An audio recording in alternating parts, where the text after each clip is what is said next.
Meus queridos irmãos, a paz do Senhor, tudo bem com todos? Graças a Deus por mais uma escola bíblica dominical no podcast, a lição de número 4, com data 27 de julho de 2025, que tem como título Uma Igreja Cheia do Espírito Santo. O texto áureo: E tendo orado, moveu-se o lugar em que estavam reunidos, e todos foram cheios do Espírito Santo e anunciavam com ousadia a palavra de Deus. Se encontra em Atos, capítulo 4, e o versículo 31. A verdade prática diz assim: uma igreja cheia do Espírito Santo suporta aflições, ora com poder e ousa no testemunho cristão. Que bênção, uma edição maravilhosa. Na minha companhia está a professora Eliana Soares. Pai do Senhor, professora, tudo bem? A paz do Senhor, pastor Samuel, a paz do Senhor, prezados professores e alunos. Louvamos a Deus, né, por mais esse podcast. É verdade, essa aula maravilhosa. Eu até comentei com a senhora antes dessa aula o quanto ela está sendo proveitosa esse semestre acerca da nossa lição de adulto, né? Falando sobre a igreja primitiva, a igreja de Jerusalém, os atos do Espírito Santo, as ações do Espírito Santo, Deus utilizando dos dons espirituais ativamente no meio da igreja. E essa lição que lição maravilhosa, nos encoraja numa igreja pós-moderna, né? Que tanta gente vê algumas perseguições ideológicas, algumas perseguições de ideias, de comportamentos. E esses crentes de Atos dos Apóstolos, eu gosto de dizer que é um modelo que a igreja poderia seguir, a igreja pós-moderna, é o modelo de Atos dos Apóstolos, né? Que em 50 anos essa igreja perseverou, venceu obstáculos, venceu desafios. A expectativa desses crentes era maravilhosa, a expectativa de que Jesus poderia voltar a qualquer momento. E nós temos uma lição rica de conhecimento histórico, rica de conhecimento de dons espirituais, de evangelismo, de poder de Deus, de salvação, de outras nações, de rompeu a barreira de Jerusalém e alcançou, conforme a profecia de Jesus. Então é linda demais essa lição. Eu me alimento demais em relação a saber que a gente está estudando essa lição de Atos dos Apóstolos. Não é isso, professora? Verdade. Graças a Nessa Deus. lição a gente vai conhecer alguns aspectos que caracterizam a igreja cheia do Espírito Santo, E é né? do Espírito Santo. Porque a igreja em Jerusalém é um modelo. Começa já avivada pelo derramamento do Espírito Santo, continua avivada pelo poder do Espírito Santo, e não só isso, a lição mostra que a igreja estava preparada para os desafios que iam aparecer, né? Isso que a gente vai ver nesta lição. É Então, isso. nesta lição, nós vamos encontrar as principais marcas da igreja, que ela é perseverante, ela ora com poder e ousadia, e o seu testemunho, né? Ela é ousada quando ela vai testemunhar, porque ela testemunha com poder. Verdade, verdade. Maravilha. Professora, nós vamos iniciar nossa aula com o primeiro tópico, que tem como título Uma Igreja Perseverante, com três subtemas, subtópicos, né? Que é suportar o sofrimento, não negociar valores e estar convicta de sua fé. E a gente percebe isso claramente nesses tópicos que eram, como eu até introduzi isso aí, acerca das perseguições. Essa igreja nasceu Sim. debaixo de perseguições, não é isso, professora? Verdade, verdade. E o textual, eu acho, o textual, a verdade prática, aliás, eu achei muito importante, porque ela diz assim: uma igreja cheia do Espírito Santo suporta aflições, ora com poder e ousa no testemunho cristão. Suporta aflições, quer dizer que ela é perseverante, que é o primeiro tópico da lição, né? Ela é perseverante. Ela ora com poder, porque quando ela ora, ela impacta todos que estão ao seu redor. E ela ousa no testemunho cristão porque proclama o evangelho com poder.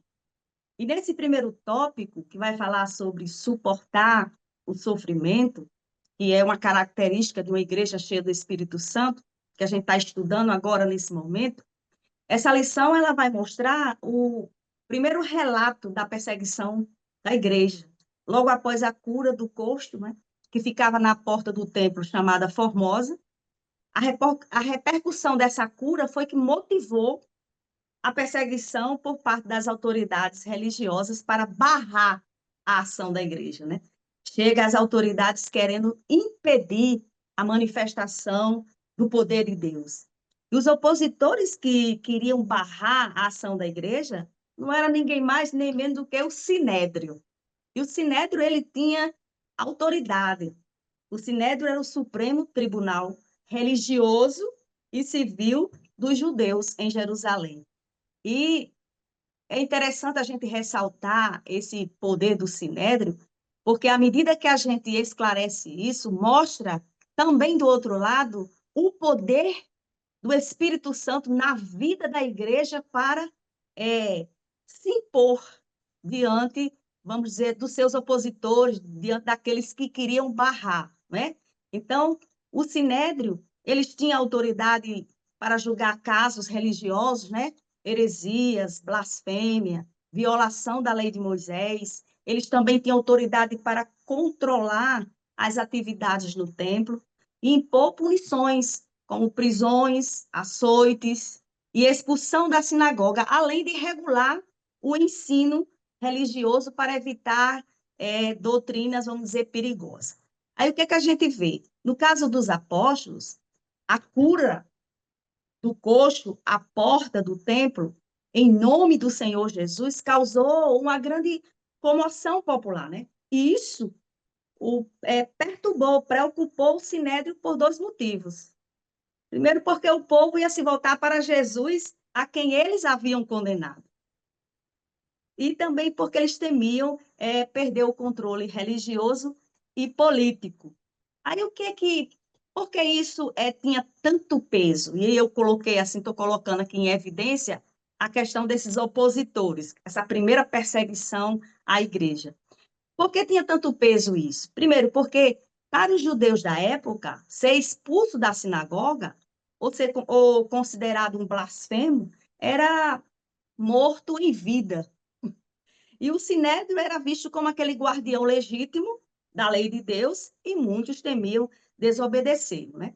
Então, quando ocorre aquele milagre que eles curam o coxo em nome do Senhor Jesus, e eles vão para o sinédrio e eles vão ser julgados, a decisão do sinédrio foi que eles parassem de falar e de ensinar em nome de Jesus.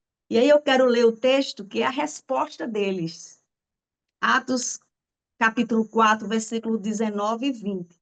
Respondendo, porém, Pedro e João lhes disseram: julgai vós se é justo diante de Deus ouvir-vos antes a vós do que a Deus. Não podemos deixar de falar das coisas que vimos e ouvimos. Então, eles reconheceram a autoridade humana do Sinédrio, mas se submeteram primeiro à vontade de Deus. Então, ficou claro que eles não negociaram a sua fé, não negociaram os valores quando eles foram intimidados pela classe sacerdotal, mas eles afirmaram que não negociariam a sua fé. Então, o Sinédrio tenta o quê? Usar de autoridade para calar os apóstolos, mas não puderam vencer. E por que não puderam vencer? Porque Pedro e João estavam cheios do poder do Espírito Santo. E é assim que a gente, como igreja do Senhor Jesus, vai vencer e vence o sofrimento, as perseguições e continuar perseverante pela ação do Espírito Santo em nós. E a gente levando para os dias de hoje, né, como você introduziu, a igreja de hoje também ela tem enfrentado diversos tipos de adversidade por causa do Evangelho do Senhor Jesus Cristo. Então, ela enfrenta diversas pressões, leis, ideologias que tentam limitar a proclamação do Evangelho, cultura, governos que classificam a fé cristã como intolerante, ultrapassada, até mesmo perseguições físicas. Em vários países, a gente sabe, por causa do Evangelho, né? E qual é a lição que a gente tira de tudo isso? Devemos lembrar o exemplo dos apóstolos. Em Atos, no capítulo 5, que é o capítulo posterior ao que a gente está estudando, que é o capítulo 4, mas dá-se uma resposta bem satisfatória diante da perseguição, quando diz assim, Atos 5, 29. Porém, respondendo Pedro e os apóstolos disseram, mais importa obedecer a Deus do que aos homens. Veja que naquela época, ser expulso de uma comunidade judaica significava assim, perder amigos, família, sustento. E hoje muitos cristãos têm medo de anunciar o evangelho, né? Por quê? Porque tem medo de perder a reputação, tem medo de perder os amigos quando falam de Jesus, de ser ridicularizado por defender os princípios bíblicos, de ser cancelado por seguir uma cultura, a cultura do momento. Então, a coragem dos apóstolos nos desafia a permanecer fiel.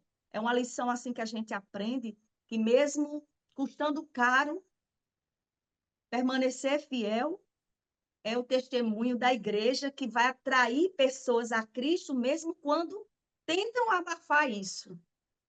Testemunho fiel da igreja atrai pessoas a Cristo. Eu gosto sempre de dizer, quando eu falo sobre Atos dos Apóstolos, que a fé dos crentes de Atos dos Apóstolos não era uma fé água de salsicha, né?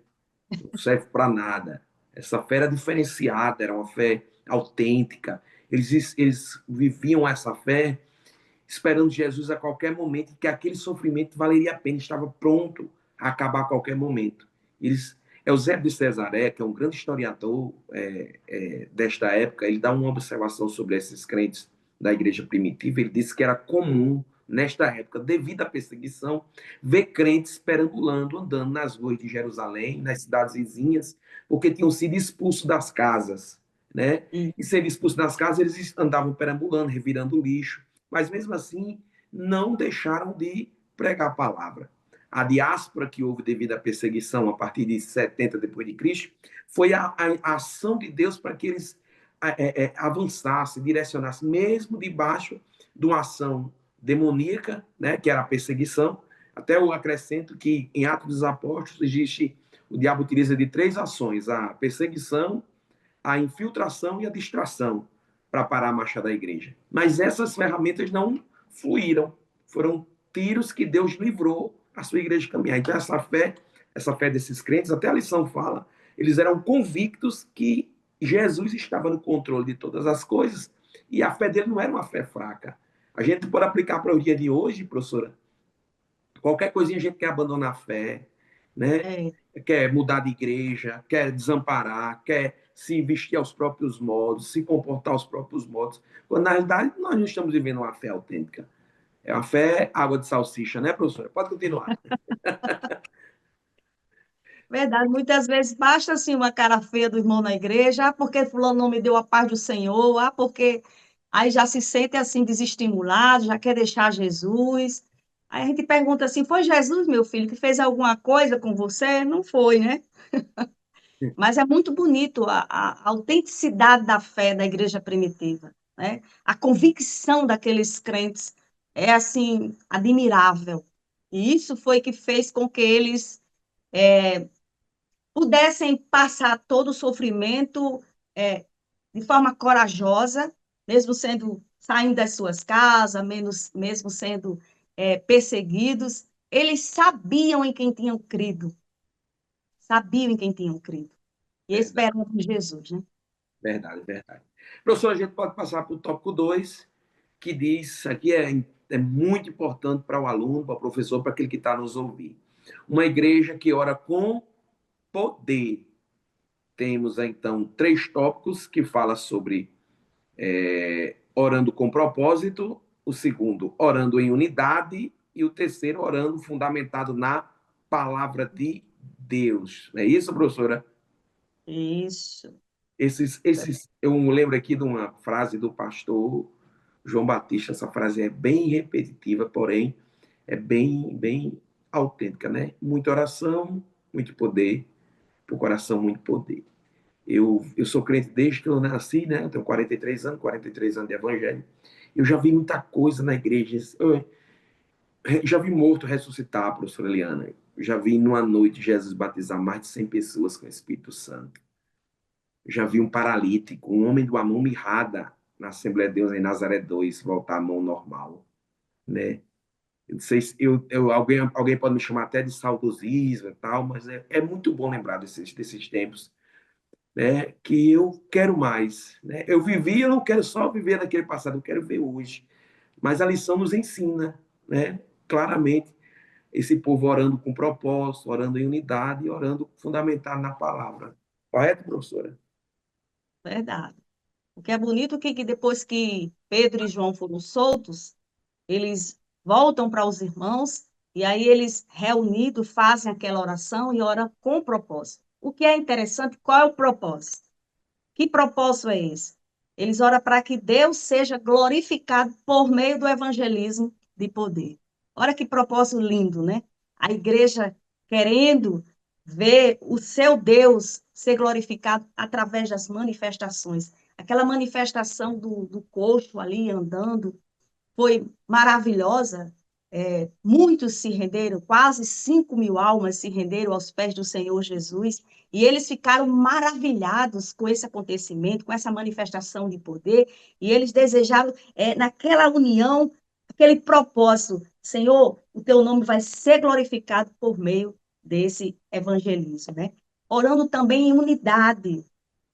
O versículo 24 diz: E ouvindo eles isto, unânimes, levantaram a voz a Deus e disseram: Senhor, tu és o Deus que fizeste o céu e a terra e o mar e tudo que neles há. Aí a gente frisa aqui essa palavra unânimes, levantaram a voz a Deus. O livro de apoio do professor José Gonçalves, ele fala assim sobre o sentido da palavra unânimes, que é com uma somente e de comum acordo, né? Então, ele falando dessa unidade, ele faz até menção da oração sacerdotal do Senhor Jesus. Quando Jesus ora, no, em João capítulo 17, ele diz: E eu dei-lhes a glória que a mim deste, para que sejam um como nós somos um. Então, essa expressão, ele explica assim, como nós somos um, ele se refere a unidade da Trindade, querendo dizer que as três pessoas diferentes, contudo, uma só essência.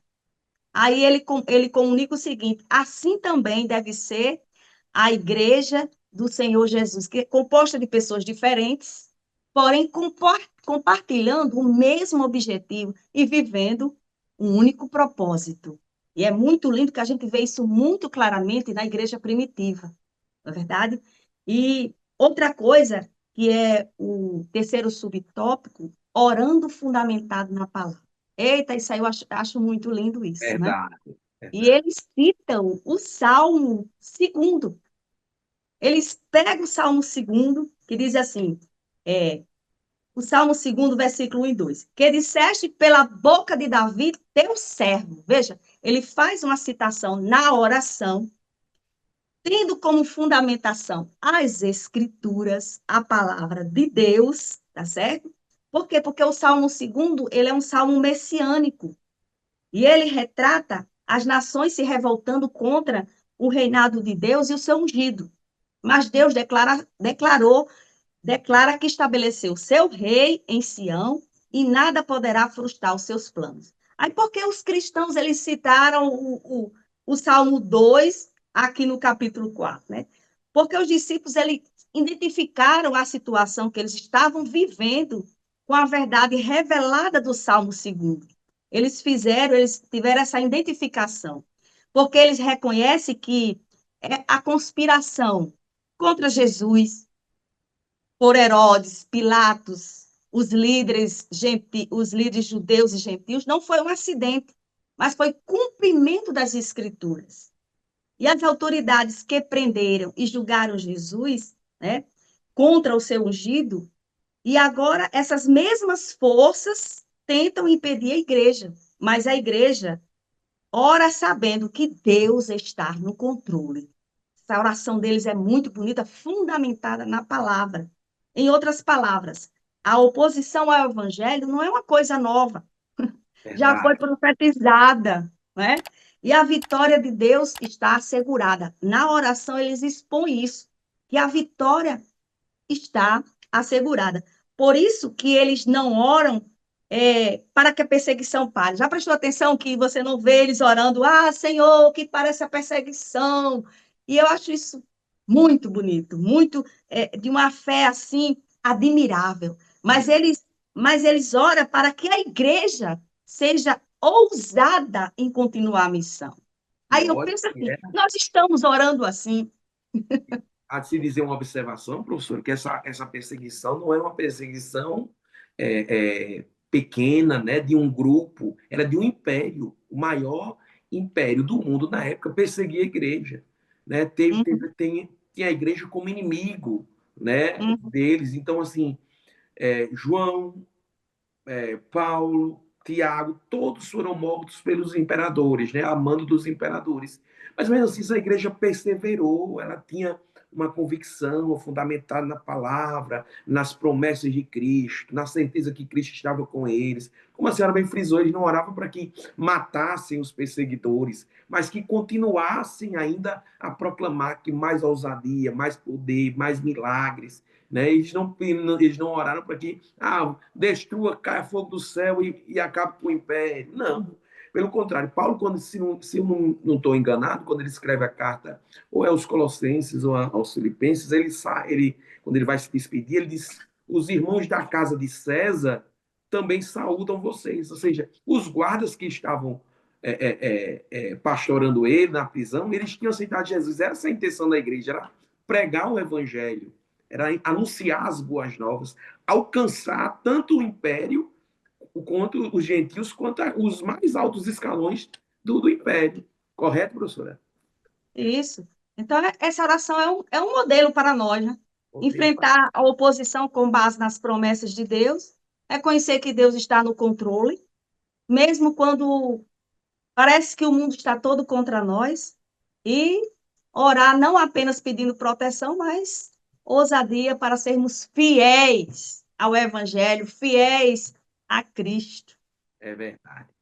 Maravilha. Professor, estamos chegando no tópico número 3, que fala sobre uma igreja ousada no seu testemunho. Esse tópico ele tem apenas tem 3 subtópicos, perdão.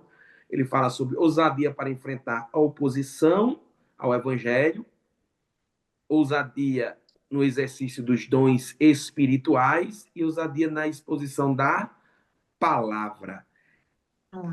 Pontos importantíssimos, né? Eu queria apenas dar antes da professora falar, a exposição do evangelho. Esse evangelho aqui é um evangelho saudável, verdadeiro, boas novas, morte de Cristo, dons espirituais, retorno. Eles não buscavam bens.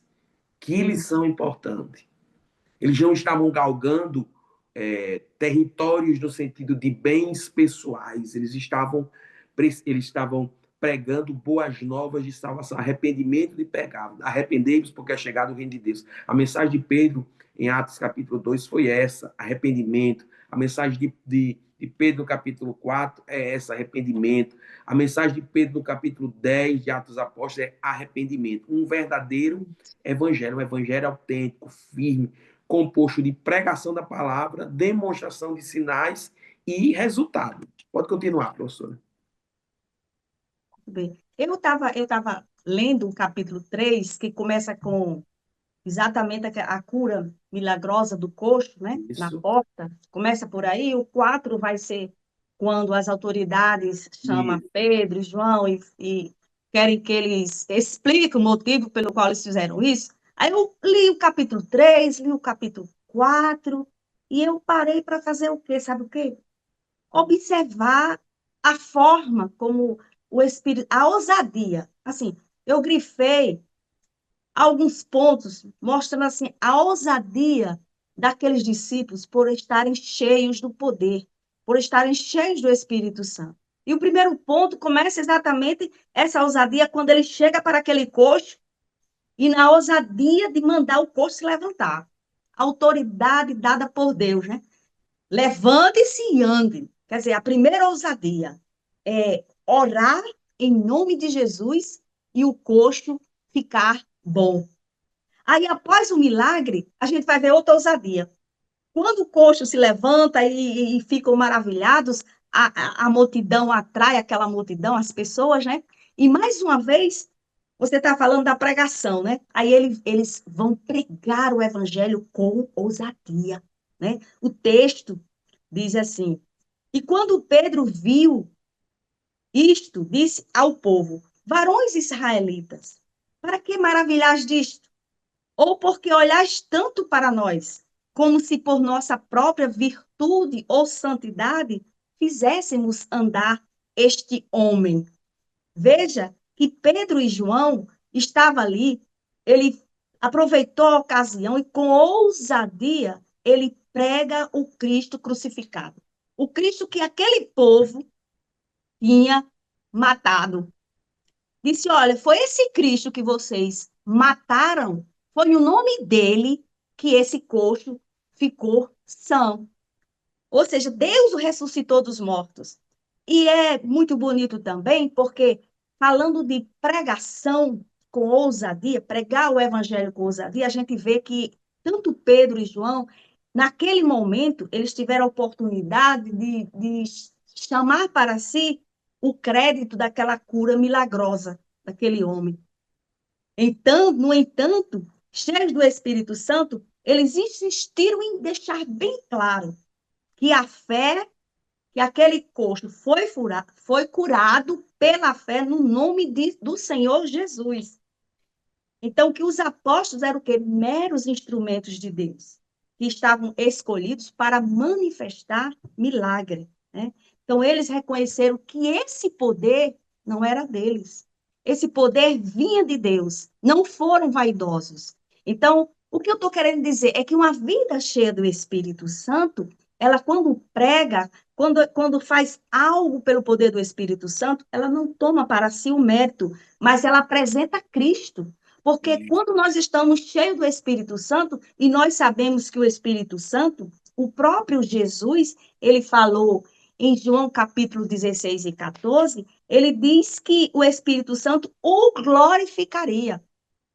Então, isso é bem interessante, porque qualquer pregação que tira o foco de Cristo e coloca o homem no centro, não é uma pregação bíblica, né?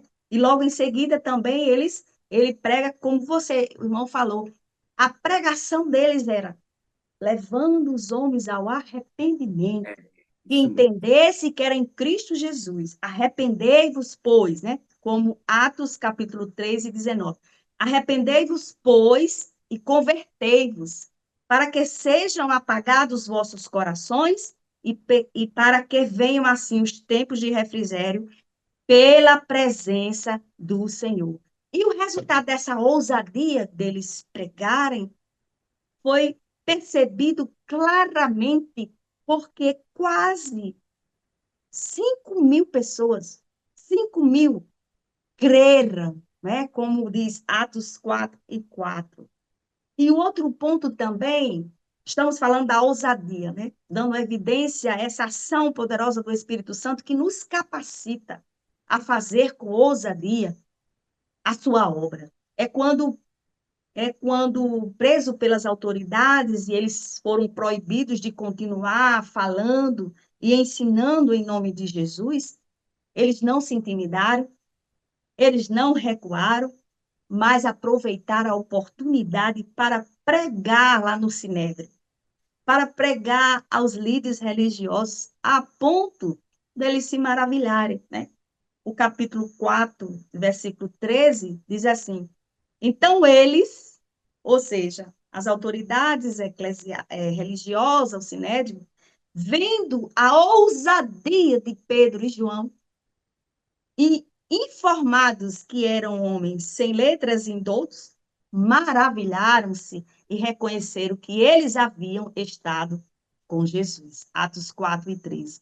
E também quando eles foram soltos, se reuniram com os demais, eles são soltos, se reúne com os demais, e veja, quando eles se reúnem, em vez de eles murmurarem, em vez de eles planejarem assim uma vingança, eu fui preso, e agora o Sinédrio está acusando, agora não vai dar mais para a gente continuar pregando o evangelho. Quer dizer, aquela ameaça não foi justificativa nem desculpa, pelo contrário, eles pegaram aquela ameaça e oraram ao Senhor e apresentaram ao Senhor, porque a gente entende que aquela igreja ela estava consciente dos obstáculos que ela haveria de enfrentar, da oposição para enfrentar, a ousadia que ela necessitava para enfrentar a oposição ao Evangelho.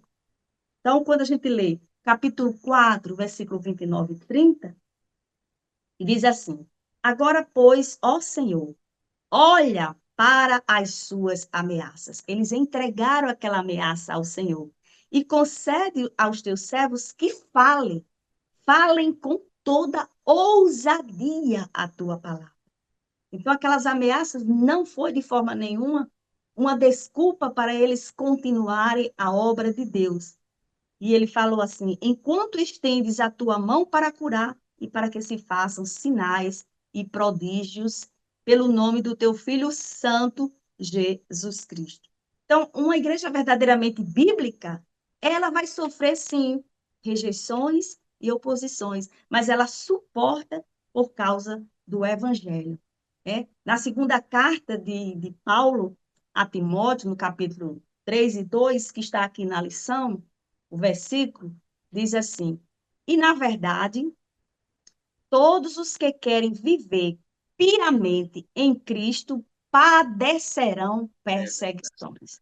é, Alguém tem por aí que o evangelho é o evangelho das facilidades, é o evangelho que eu vou para melhorar de vida, que eu não vou sofrer nada, que eu vou para receber bênção, mas o evangelho genuíno, quem quer viver piamente em Cristo Jesus, vai padecer, sim, perseguições, né? Esse piamente significa viver com devoção sincera a Deus, com reverência, com obediência. E em Cristo, essa união espiritual com Cristo implica uma vida nova, um caráter novo.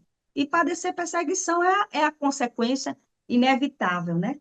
Então, quando Paulo escreve essa carta a Timóteo, ele não está querendo desencorajar Timóteo, mas prepará-lo para a realidade do discipulado, né? Que a perseguição ela faz sim parte da vida do cristão fiel. é verdade. Atos dos Apóstolos tem uma escala de salvação de almas. Eu digo até que é um censo, né? Lucas ele fez o primeiro censo É, da igreja primitiva. Primeiro, capítulo primeiro é 120 crentes. Capítulo é, 2, quase 3 mil almas se decide. festival. Capítulo 4, 5 mil. 5 minutos. Quando chega no capítulo 7, que Estevão, o primeiro um dos diáconos da igreja, é morto, Lucas diz que multidões, ou seja, ele perdeu o número já, né? É, Multidões, crentes, grandes multidões. grandes multidões, falando que ele já perdeu o número. E interessante, professor, que no capítulo 2 de Atos dos Apóstolos, não era uma salvação apenas de grandes cultos, grandes cruzadas ou algo parecido, né?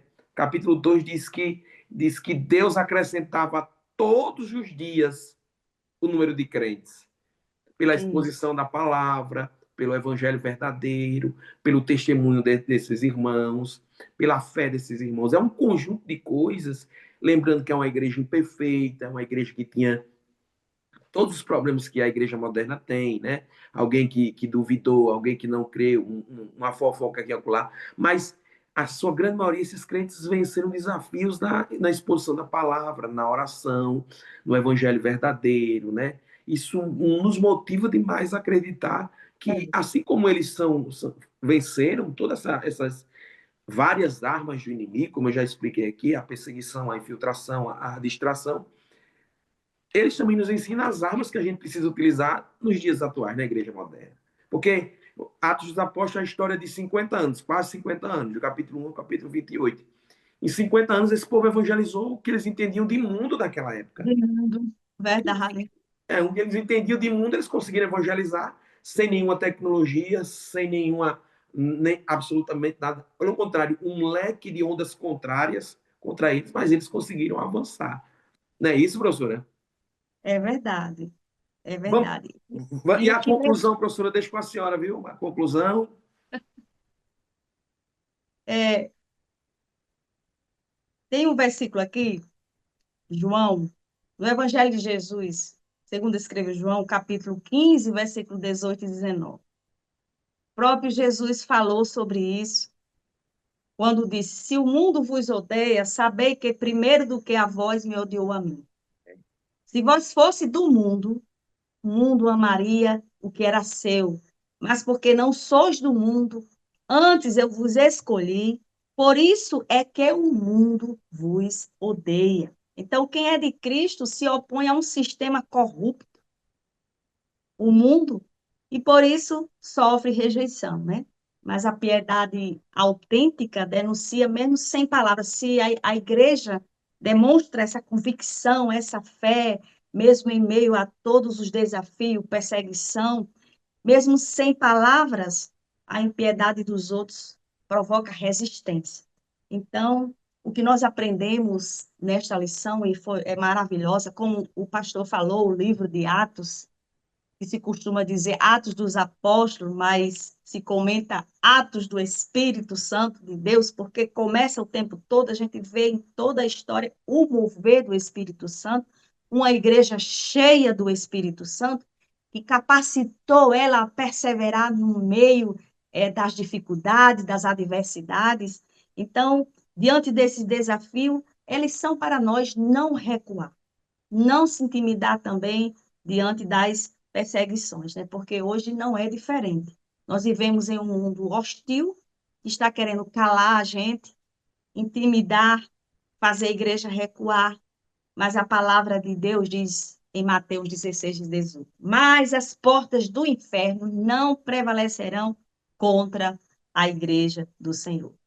Então, vamos continuar seguindo o modelo da igreja de Jerusalém, né?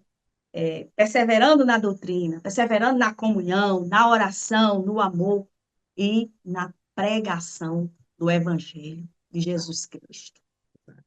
Obrigado, professora. Deus abençoe a senhora, viu? Deus possa Amém. prosperar. Obrigado, professor que está nos ouvindo, aluno que está nos ouvindo. E se Deus permitir, até a próxima lição. Deus abençoe sua vida. Amém.